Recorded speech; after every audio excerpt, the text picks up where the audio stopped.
જાય છીએ ticket book કરાવવા માટે. શ્રેયા તો અમારા બ્લોગમાં પહેલી વાર આવી છે. ગાઈઝ હવે અમે પહોંચી ગયા છીએ રામકૃપાની ઓફિસે અમારા ડેસ્ટિનેશન પર. અને આ શ્રેયા હવે રોકડીના પૈસા કરવાની છે એને શ્રેયા.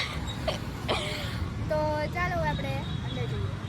ગાઈઝ અમે 100 ગ્રામ ગાંઠિયા ખાને અમે ટિકિટ કરાવી છે અને મિતાલીને પીવી હતી સોડા, તો અમે સોડા પીવડાવવા લઈ આવી છું એને. તમે હાનમાં 100 ગ્રામ ગાંઠિયા ખાઈને હોઈ જાવ, તમારાથી કાંઈ ન થાય. સવાઈ તો સોડા પીવે છે હવે. અને એને તો એમ જ છે કે હું ટોપ લાગુ છું. એવી કોઈ મોટી તોપ નથી કે મારા સમાધાન માટે 50 લોકોને તારી પાછળ દોડાવવા પડે. શ્રેયાના વાગી ગયા છે 3 અને અમે જઈએ છીએ ધર્મેન્દ્ર રોડ ઉપર કેમ કે શ્રેયાને કરવી હતી શોપિંગ અને અત્યારે અમે છીએ યુનિવર્સિટી રોડે.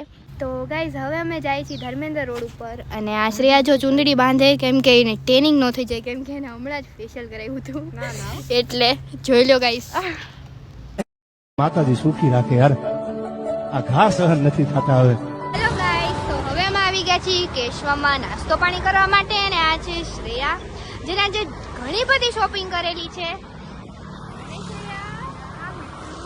હવે અમારે ડેસ્ટિનેશન પર જવાનું જ છે પણ સરપ્રાઈઝ છે.